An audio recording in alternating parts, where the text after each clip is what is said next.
Well, hello everyone and welcome. Today we are on the topic of Google Search Console and figuring out how to use Google Search Console as just everyday marketers here to get the most value out of it, not as like a hardcore SEO. So a little bit of housekeeping. Post your questions into the chat. We'll be monitoring the chat as we go. If there's something I can respond to in real time, I will. Otherwise, we'll get to it at the end during the questions section, but please put it in chat while the question is top of mind to make sure that you don't forget it. Also, you will get these slides, so don't feel like you need to take screenshots or anything. We will make sure that you get a copy of the slides and a recording afterwards. Okay, for those who don't know me, a little bit about me. My name is Steve Robinson. I'm the founder and CEO of Brilliant Metrics. In addition to that, I do a fair amount of speaking and teaching. I used to be a software developer, so I get geeky sometimes about the technical aspects of SEO and digital marketing. And other than that, I do have 3 young children and a lovely wife. The children don't like to let me sleep, but moving on, enough about me. Brilliant Metrics is our company, and we are a B2B digital marketing agency. What makes us different from most others is that our clients really look to us not only to help facilitate their marketing, but also help them be better marketers. So we do a lot of training, we do a lot of educating. We are constantly helping our clients level up. And if that sounds interesting to you, please feel free to reach out to me or Chris Remington on our team. All right. Enough promotion. Let's talk about the meat of today. We're going to quickly give you a little orientation into Google Search Console. Then we're going to go through basically 3 areas of Google Search Console that you can be looking at as a marketing professional to make sure that things are running as they should and recognize opportunities for improvement. Those 3 areas are around indexing, what Google knows about your website, performance, how Google judges your website, and then finally the content that is on your website and recognizing opportunities to improve that content. So without further ado, let's jump into the user interface for Google Search Console. As you log in, you'll be brought to this main overview page. This kind of goes through those key areas here. Performance is really focused on content. Indexing is how well Google understands your site, and experience is how well Google judges your site. It can be a little judgy. The areas that to deep dive into these are over here on the left. So performance gets into the individual keywords or queries, pages, and some information about the individuals, where they're located, what kind of device they're on, as far as how well your website is performing in search. Indexing, this section here gets into how well Google understands your website. So is the Google bot, which is the little bit of code that bounces from page to page to page to page, are they able to index and understand your pages or not? We'll dive into what to look at on this screen a little bit later. These other sections are just more understanding of Google's ability to index your site. The next section is experience down here. This is Google's understanding of how good of an experience you're providing website visitors on your website. And we'll talk more about what that means there. We will not talk about shopping today. And we will hit a little bit on the security and manual action sections down here. Links just is really it's not the best place to look at what other websites are linking to yours. And then settings is primarily just giving people access to your, giving either people or Google Analytics access to your Search Console data. All right, so now that we're oriented, let's talk about how to get the most out of this platform. The first thing we want to talk about is that indexing. The way that Google understands your website is that it has a bot, the Google bot, which is essentially just a bunch of servers sitting at a data center, acting like human beings clicking around the internet. There are 3 ways you can get Googlebot to visit your website.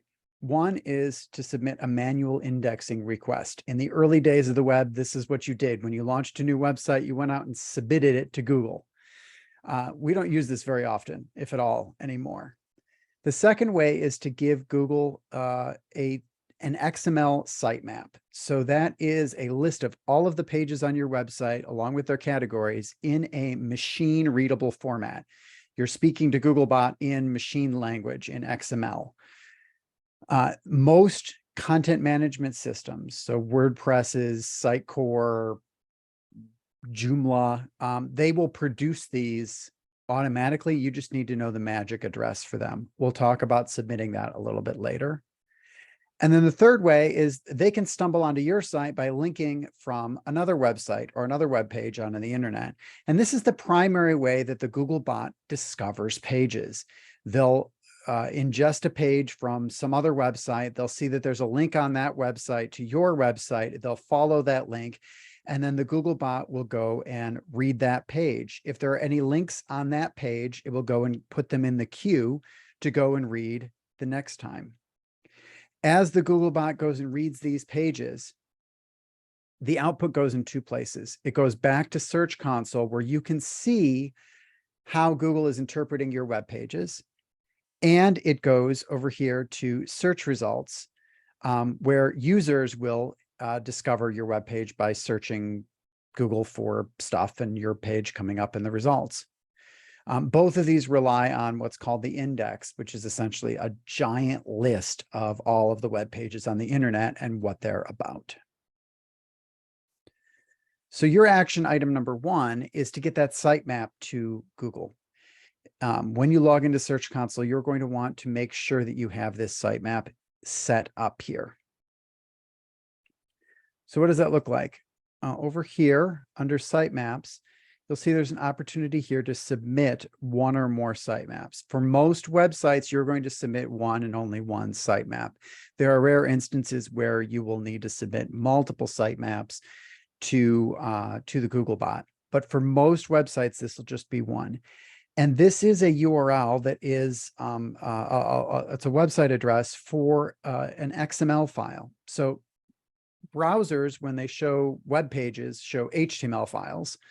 XML is a different language. It's very similar, but it is used to send basically database type data from one machine to another. And that's exactly what we're doing. Your web platform, WordPress or whatever, is sending a list of all of the web pages that you have published to Google for it to add those pages to its index so they can show up. If you haven't submitted this, you want to submit it. If you have submitted it, you want to take a look at what the status of this is and make sure that it is processed successfully and that the number of pages here align with the approximate number of pages on your website. So here we can see this was last read yesterday. It's discovered 219 pages, which is about right, and it has been processed successfully. So excellent. If you don't know the URL of your sitemap, you can start by, if you run WordPress, I can tell you what it is. It is yourdomain.com/wp-sitemap.xml. If you run WordPress and you have the Yoast plugin, it's this URL right here. So you want to pop that up in a browser window, make sure that it loads. And if it loads, then you can go ahead and copy that from your browser into this add a new sitemap field here to get that submitted. If you struggle with any of this, talk to your web development team about where your XML sitemap is. They'll send you a link. You can submit it here and get that indexed. Okay, so now Google's reading our sitemap, hopefully. What else do we need to be checking here when it comes to indexing? Well, we want to make sure that it's not stumbling as it's going and scanning each one of those web pages. So another thing to check to make sure that Google is understanding your web pages is your index status. You'll find this over here under indexing pages, and it'll give you a pretty bar graph here of what Google has been doing to index your site. The green bars should be getting taller over time. So here we can see we've got 213 pages indexed on May 15th. If we rewind to February 17th, we've got 173. So we've added, what is that, 40 pages over the course of the last month or so. That's a good thing. If this number is going down and it's not because you're deleting extra, cruddy pages off of your website, then something is going wrong. The gray bar on the bottom should be staying the same or getting smaller, or, these are pages that Google can't index for one reason or another. Some of these are okay. So if I scroll down here, I can see what those are. Pages with redirects are generally okay because Google will follow that redirect. A redirect is when you go to load one page and then your browser pops over to another one. Google can follow most of those redirects, provided they're the right kind of redirects. And usually if you've got, pages over here, that's okay. If you want to improve your search performance, you want to go and find who's linking to the wrong location and get them linking to the right location so that Googlebot doesn't have to follow that redirect for that link anymore. In doing so, you will get a slight boost to your rankings, but it's not going to be much to really worry about. Some of these other ones, though, are disconcerting. 404 not found errors are bad. So you'll want to click into here and see what are these pages here that are 404ing. These are links out on the web to pages on your website that don't exist.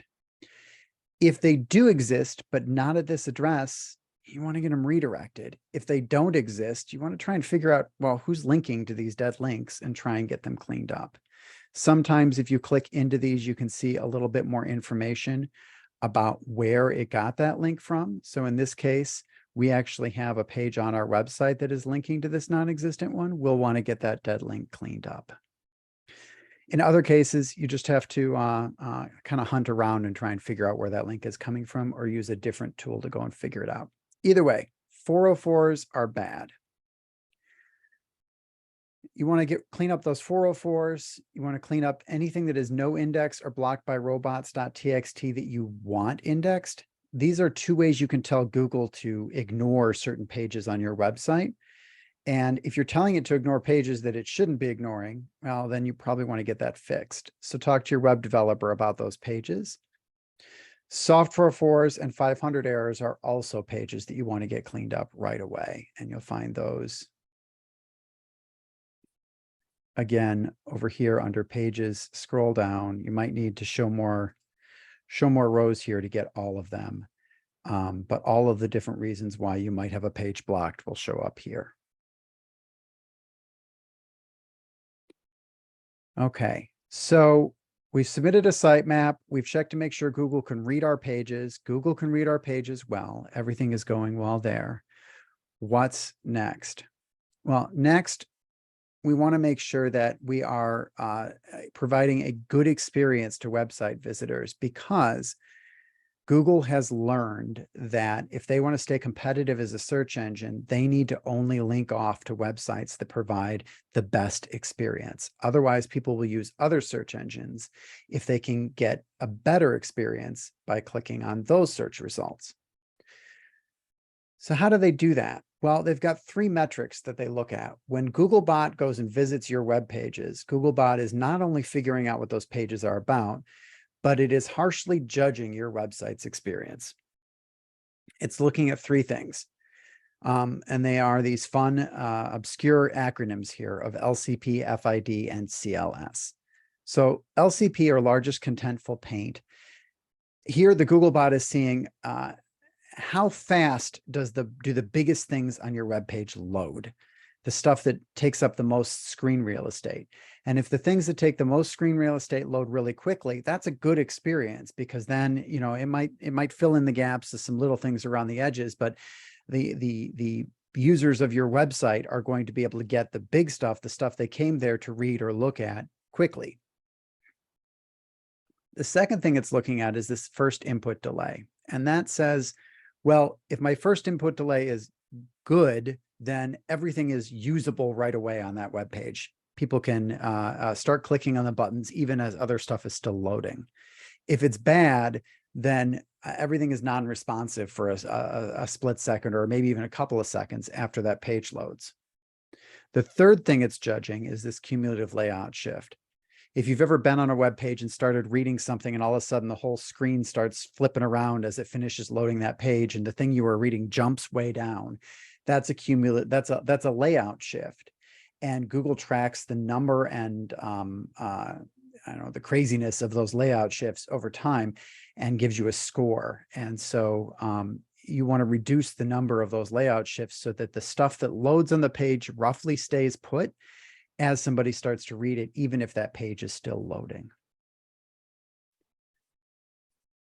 So you can see this inside of Google Search Console, and you're going to find that down here under this page experience. Google splits out page experience into two sections, mobile and desktop. Ideally, in a perfect world, all of your URLs are judged as good by Google. Now, I'll be honest, most of our clients, and obviously not us, hit that benchmark of most of our URLs being good. But if I click here under this Core Web Vitals, I can see whether they are poor, needs improvement, or good. You at least want to get everything you can over here into this needs improvement category, if not in the good category. While it's over here in poor, you are getting dinged in your search rankings. So take a peek in here and see how you stack up. If URLs aren't good, you can see why down here with those fun little acronyms of CLS, FID, and LCP. In our case, we have CLS issues. So that means we need to go to our web developer and say, can we make it take a look and see what's causing these layout shifts and get that fixed? So again, take a look, both mobile and desktop. If more than a handful of your pages are poor, you're going to want to get that addressed with your web developer.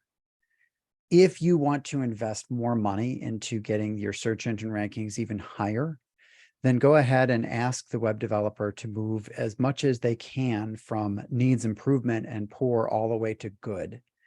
We recently had a client upgrade their data center and improve the bandwidth to their data center. And in doing so, a bunch of their pages moved over to good, and we immediately saw improvements in rankings because of it. This makes a big difference.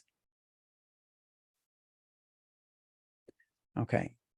Along the lines of experience and indexing, there's two places that should never pop up in your Google Search Console.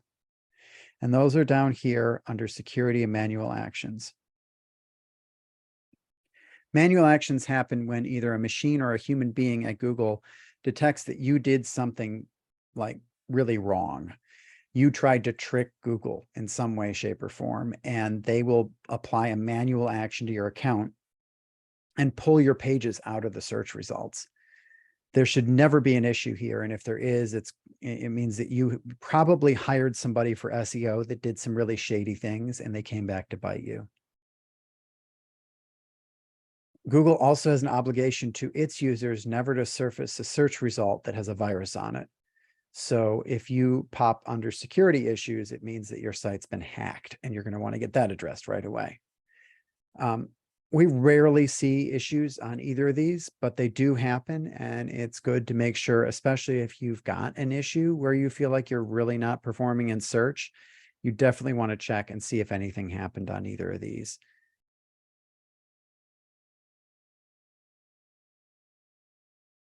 So really bad things. If you have a manual action, you need to fire and sue your old SEO consultant and hire a new one right away to go and get things cleaned up.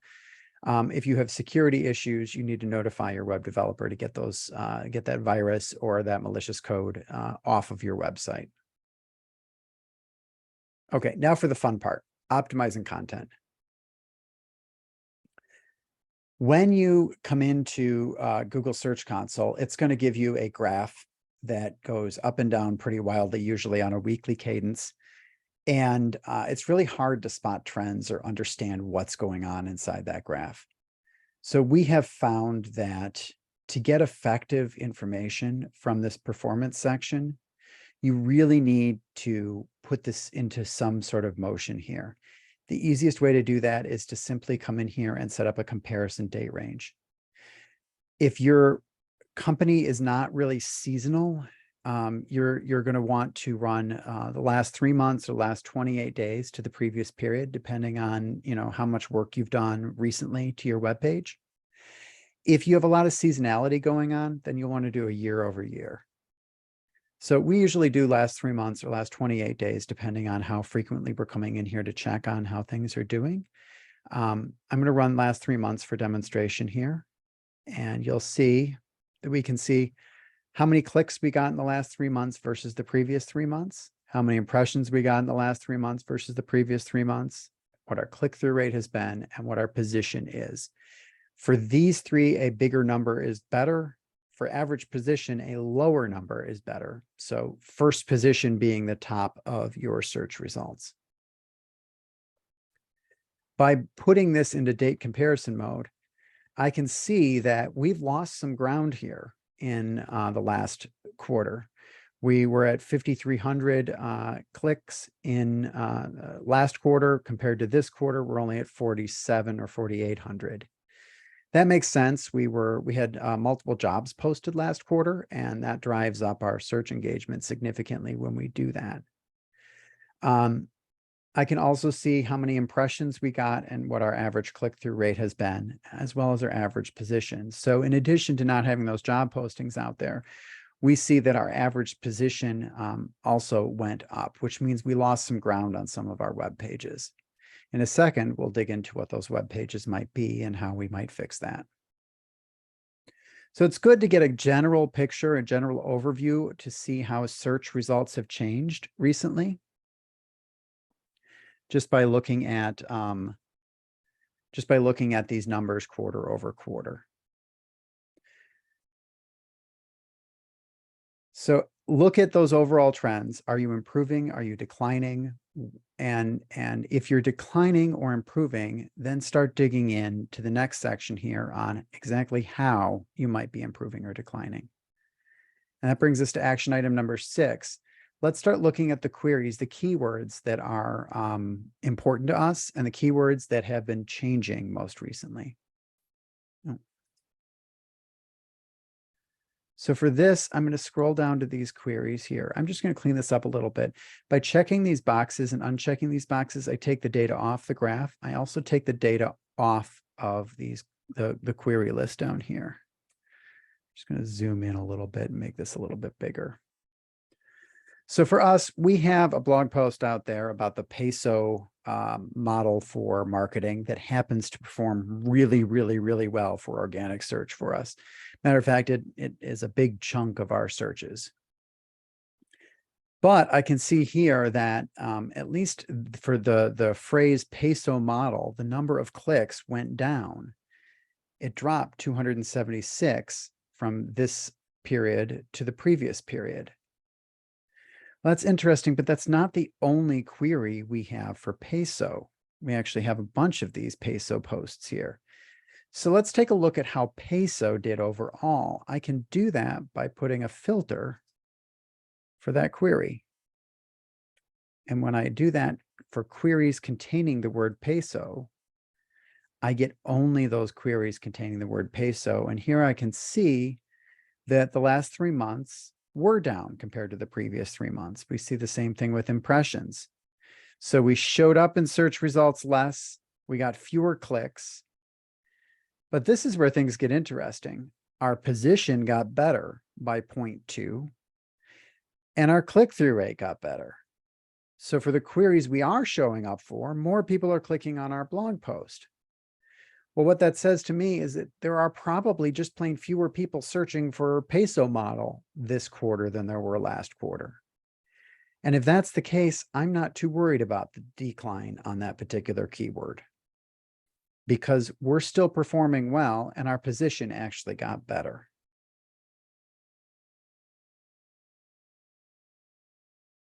Now I can flip down through here and take a look and see we have a branded keyword as one of our top queries, and that one went up period over period, which is especially good because we were recruiting this period.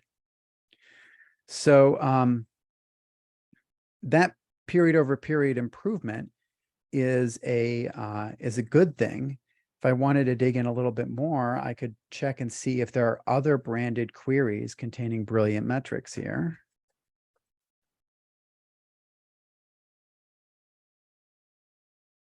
and there are not in our case, but for most of our clients, there are a lot of different queries that could be branded. One of the tricks and use cases for Google Search Console is to track branded search queries over time. It's a really great proxy for how well your brand is performing. We talked about that a few months ago in our brand and branding webinar. If you haven't seen that, go check that out. I'll make sure a link to that is in the email that goes out after this webinar.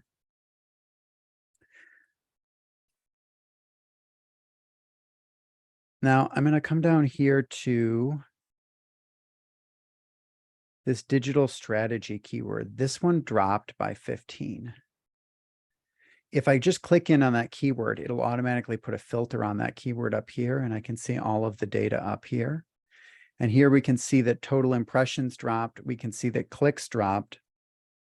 But here we can also see that my average position went up. It went in the wrong direction, and our click-through rate went down. It went in the wrong direction.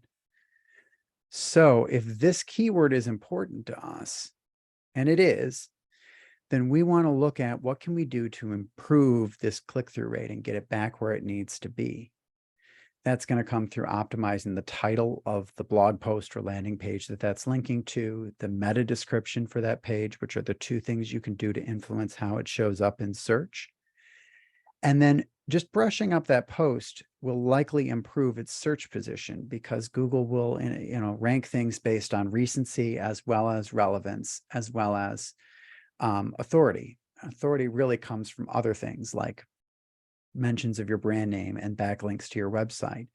But recency and relevance can absolutely be updated just by simply refreshing that post.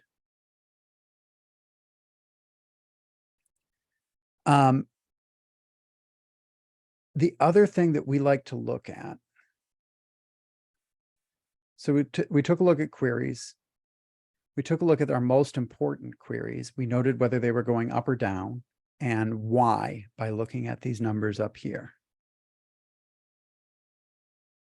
We talked about query filtering these based on keyword in order to group things together and get statistics for a group of queries. But the other thing we like to look at is what keywords are on the move, which keywords have changed the most period over period.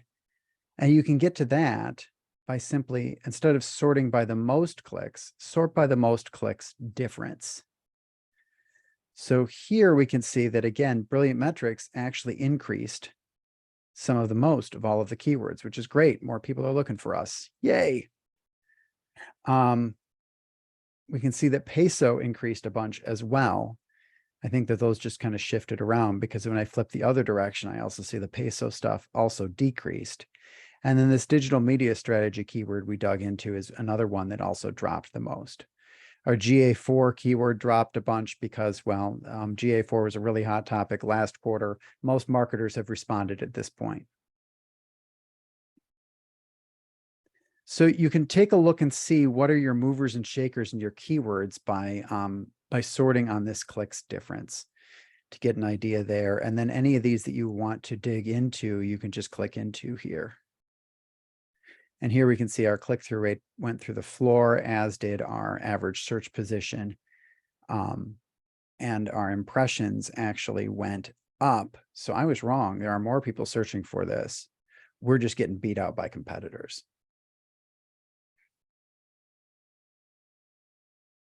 So take a look at your keywords on the move.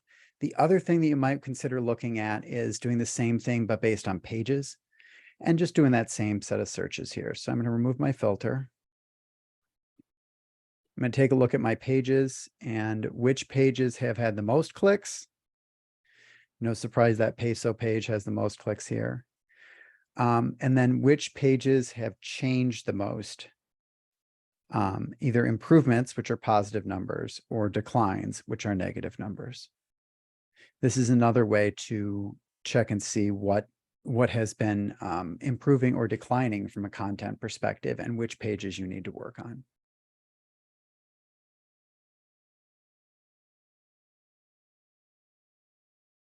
Okay, that's it. It's a nice short one here today.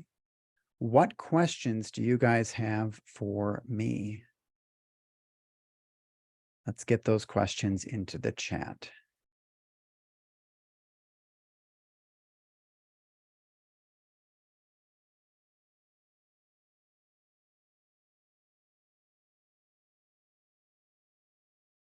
Robin asks if the keywords we're showing you are organic, and where do you see paid keywords?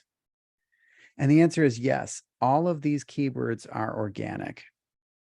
If you want to look at paid keywords, all of that traffic, all of those rankings, all the results, all of that's going to be located in Google Ads, not in the Google Search Console page here.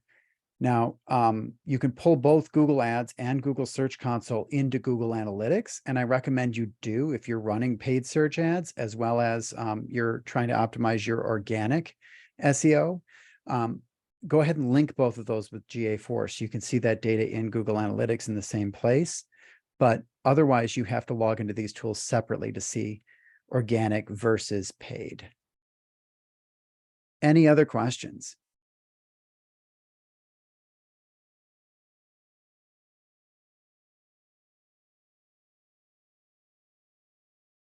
Great. Well, I hope everybody got value out of today. If you do have further questions, please feel free to hit us up online. We'd love to help you out, and have a wonderful remainder to your week.